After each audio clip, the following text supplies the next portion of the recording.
little bit of relief. This wasn't about attitude. This wasn't about work ethic. This wasn't about a bad demeanor. There was none of that. It's about just showing up every day, giving you something to cheer about. And thankfully today we freaking did that, all right? People smell fear. I'm not the biggest guy in the room, but I ain't scared of nobody. Didn't have full gear working. I mean, he's not running 100% by any means. And you can see him grimace as he comes around third. So that's something to keep. What is the severity on Lindor? How much time do you expect him to be out? We do know, obviously, there's the injury there, and he's going to be down for quite a bit here.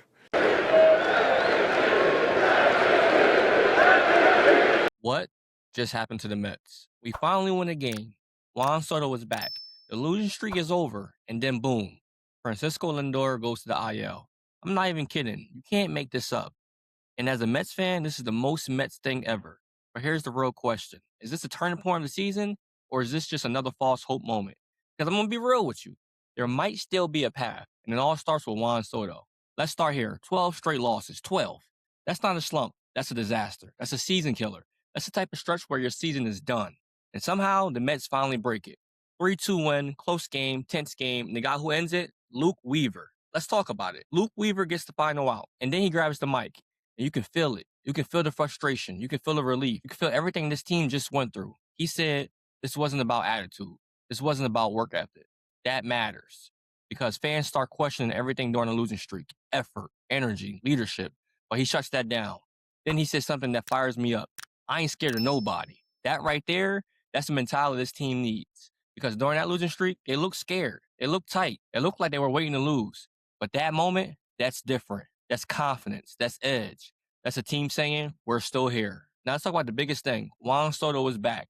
Now I don't care what anyone says. This changes everything. Not because he's a savior, but because of what he represents. Confidence, patience, elite hitting, and most importantly, experience. Because people forget this. Juan Soto has been here before. Let me take you back to 2019. 2019, the Nationals. They were 19-31. Season was over. Everyone wrote them off. Sound familiar? And guess who was on that team? Juan Soto. Young Soto. 20 years old. And what happened? They didn't just turn it around. They won the World Series. That's not normal. That's not common. That's rare. But it proves something. It proves that a season is not over in April. And Soto said it himself. He learned everything from that team. Everything. Now he's bringing that mindset here. That's huge. Now let's break down his first game back because this is important. He didn't go 4 for 4. He didn't hit a home run, but watch what he did. Deep fly ball, hard contact, 104-mile-per-hour line out, walk, single. That's Juan Soto baseball. That's impact. That's presence. Even when he's not dominating, he's affecting the game. He's changing how pitchers pitch. He's creating pressure. And guess what? The Mets win that game. Coincidence? I don't think so. But then here comes the Mets punch to the face. Francisco Lindor, injured, IL, calf strain. You cannot script this. You finally get Soto back and you lose your leader, your shortstop, your spark plug. And here's the scary part. Calf injuries. They linger, weeks, maybe longer. So now the question becomes, can the Mets survive without him? Let's be real. History is now on our side. No team has lost 12 straight and made the playoffs. None. 0. So yeah, that sounds like the season is over. But there's always a but in baseball because talent still matters. And this team still has talent. You have Soto, you have Bichette, you have pitching, you have pieces, and now you have a reset moment. This is where seasons change. Right here. Not when everything is going right, but when everything goes wrong and you respond. The Mets just hit rock bottom. 12 straight losses. Worst team in baseball. Nowhere to go but up. And now they just got their best player back. That's not nothing. That's a chance. Soto said something important. I'm just going to bring my 100%. Simple, but powerful. Because right now, that's all the Mets need. Not perfection, not hero ball, just consistency.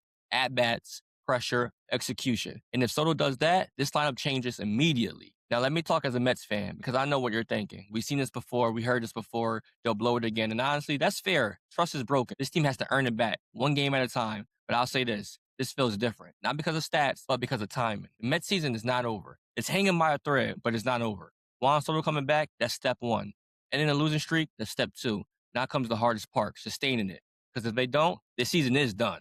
But if they do, if they catch fire, if Soto becomes Soto, then everything changes. And we've seen it before in 2019. 2019. Don't forget that. So I got to ask you, are the Mets back or was this just one game fluke? Comment below. And if you're a real Mets fan, hit that subscribe button because this season, it's going to be a roller coaster and we're riding it together. See you guys on the next one.